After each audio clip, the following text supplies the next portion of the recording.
Good evening, everyone, and welcome to our weekly Parsha Pearls, albeit tonight is going to be very different and with a very heavy heart. We are all reeling at the moment from everything that has transpired these past several days. What has happened affects all Jewish people all over the world. You know, there was a great rabbi many years ago, Rabbi Aryeh Levine, who was otherwise known as the Tzaddik of Yerushalayim, the righteous one of Jerusalem, who was always told about how he had gone with his wife and her bad leg to their doctor.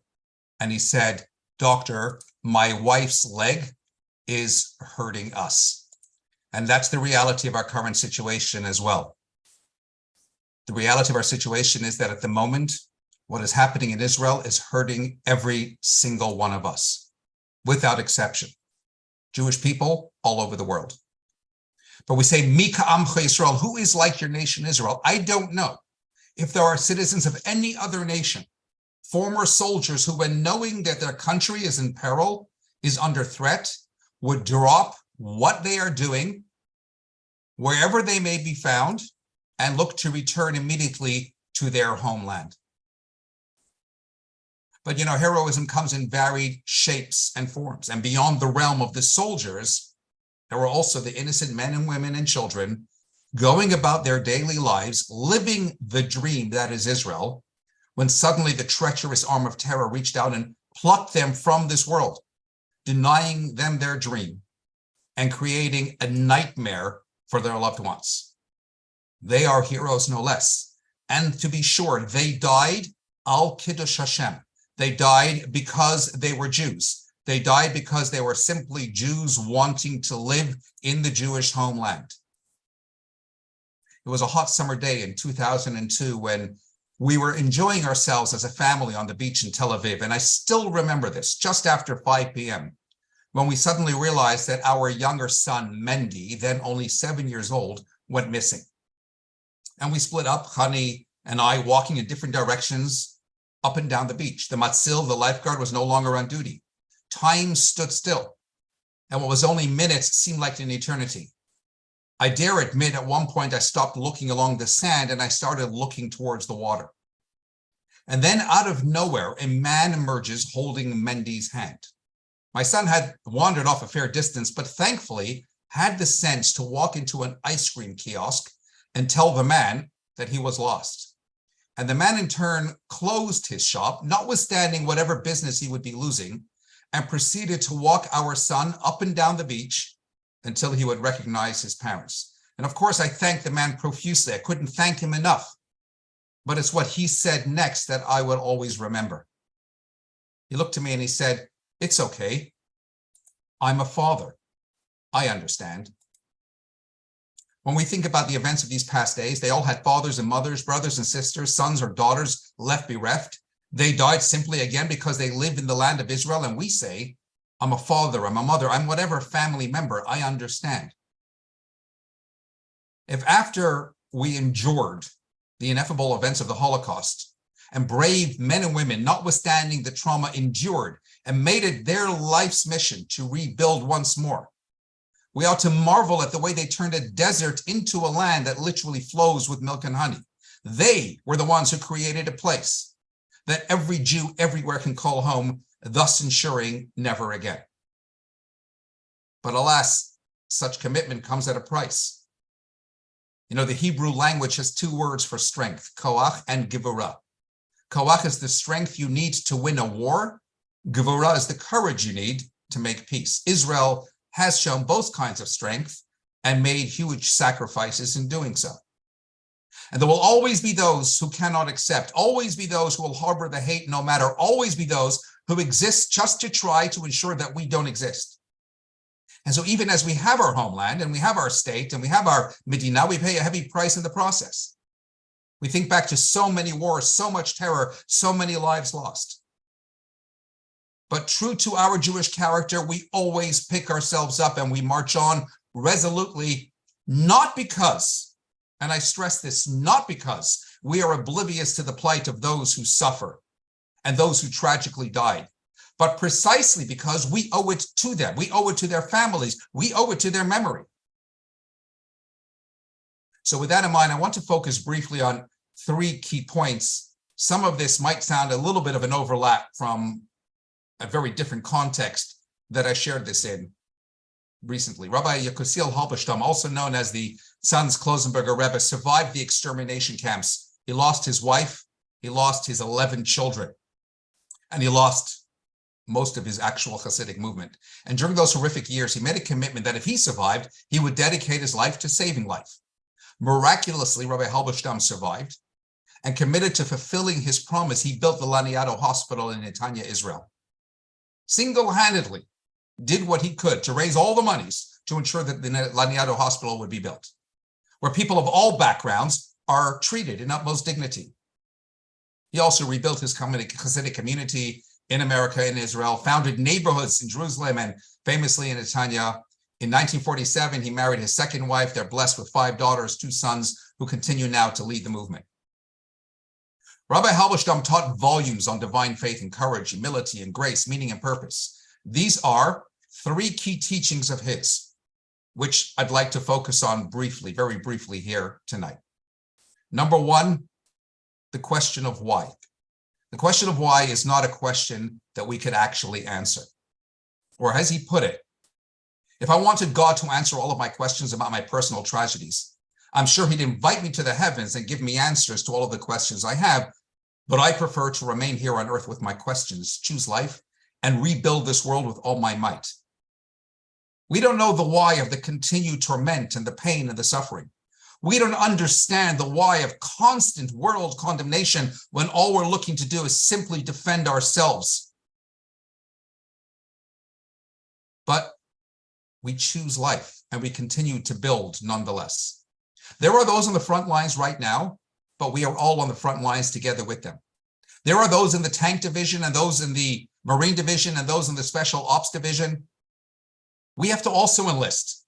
We can enlist in the davening, in the prayer division. Take out a few minutes every day to say some extra, 1 psalm or 2. Come to Shul on Shabbat, join everybody else in unity and prayer. We can enlist in the tefillin division. Take out a few minutes just to put on your tefillin, say the Shema. Get one other person maybe to do the same. We can enlist in the Shabbat candles division. Every lady and girls, just light your Shabbat candles on time tomorrow, 5:57. It, more than anything, engenders great spiritual radiance throughout the world. We can enlist in the tzedakah division. Just take a coin or 2, put it in a tzedakah box every morning. Get other people to do the same. Wherever your strength lies, join that division and apply yourself wholeheartedly. Number 2, enough with the labels. There's one thing he said I miss about the Holocaust. When we went on the death march, we were all clean shaven. Our hair was shaved off too.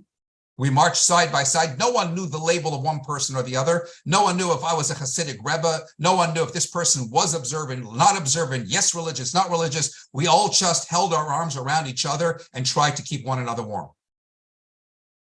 Well, with everything currently going on in Israel, is that not a paramount lesson to take on board? You know, when our enemies declare they don't get along with each other, why do I have to get along with them? We know we have a real problem. I remember when I was in Israel leading Taglit, Birthright, at the onset of the Second Lebanon War in 2006.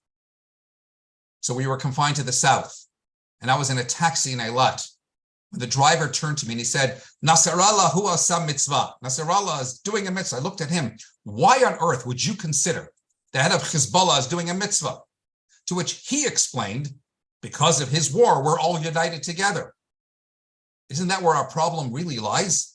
It takes for the Nasrallahs and Hamas to snap us back to some kind of reality check. It takes for Jews to be under threat before we put aside our differences and look to unite. After all these years of enduring pain because of our lack of respect of our differences, we have to learn to appreciate how to redress the balance, look to value one another as human beings, as friends, as fellow Jews. We have been undergoing one of the most polarizing times, the likes of which we haven't seen in a generation.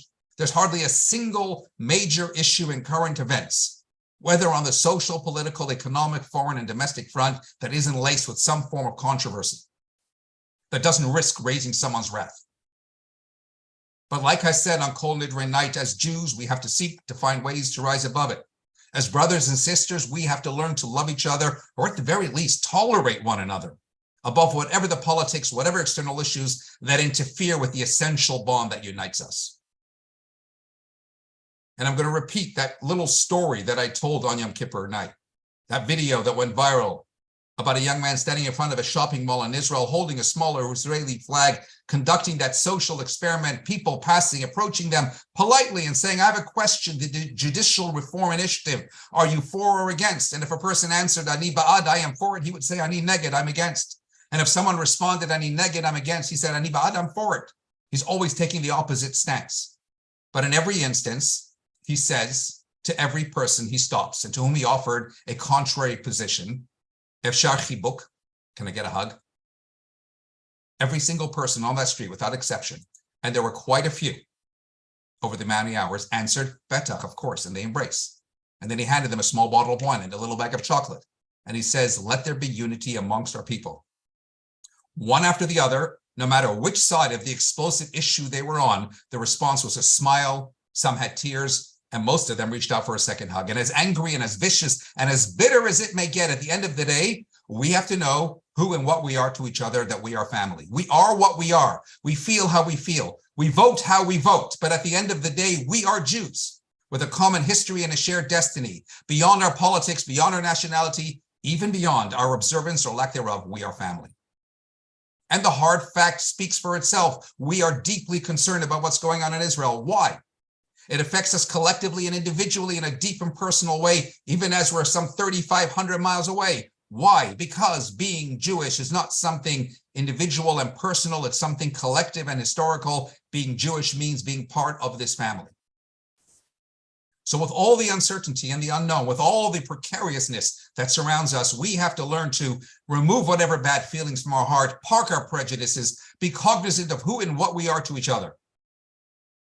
From birth until the very end of our journey here on earth, we are a people, we are a religion, we are a community, but above all, we are family.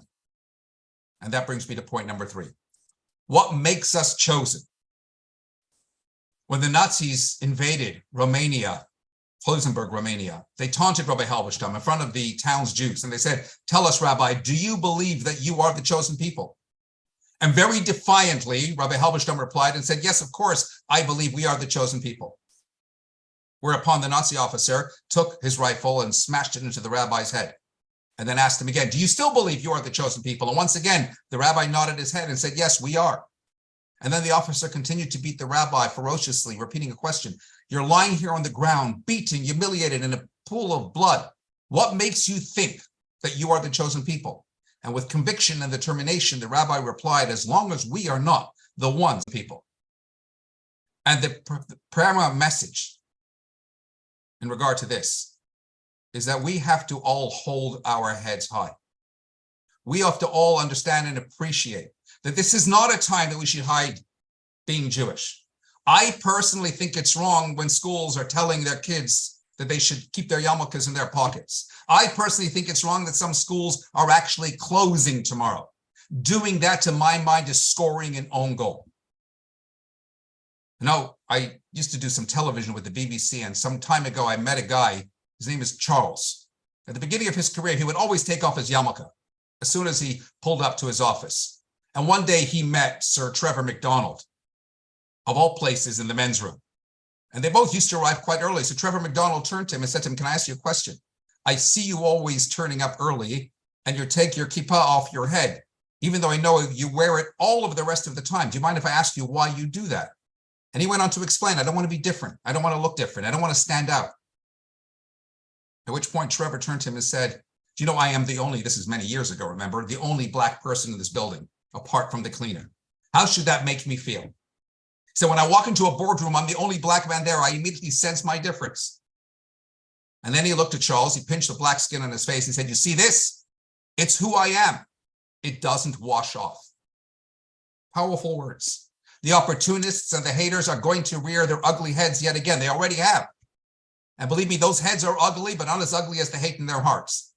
And maybe in the face of this, we grapple with our identity, and maybe we feel a little bit intimidated, but we have to let those powerful words resonate with us. We have to remember that who we are never washes off, that the greatest most forceful response to the pending threats that lurk out there is to stand tall and proud in our identity as Jews. Because it's only when you hold your head high and you respect yourself and you believe in who you are and what you represent that the world takes notice. And we have to therefore summon the courage to stand proud, to stand tall, to speak the truth with dignity and conviction.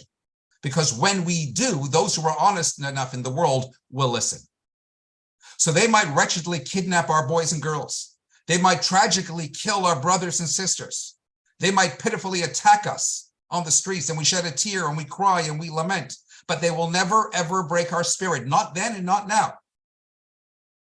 So I don't care what they say on CNN or the BBC or the New York Times. As Jews, we're not afraid to be different. It's better to be a hero walking alone in one direction than with a crowd going in the wrong direction. And we have to tell the world with every ugly protest you hold condemning Israel, we stand that much straighter. And with every anti-Semitic, ignorant, malign hashtag you tweet, we wave our banner of pride that much higher. And with every provocation you bring to the United Nations, hoping that maybe Israel will disappear when denounced on a political platform, we are reminded once more how fortunate we are to be Jewish. With every odious demonstration, every violent aspersion, every savage attack, with every lie fabricated and every abuse, we are that much prouder that we belong to a religion, a nation, a belief system, a family where our optimism replaces pessimism and our faith exceeds our fears. So I'll end with this. A farmer had an old mule that fell into a deep, dry well and started to bray very loudly. And hearing his mule bray, the farmer came over and assessed the situation. The well was very deep. The mule was very heavy.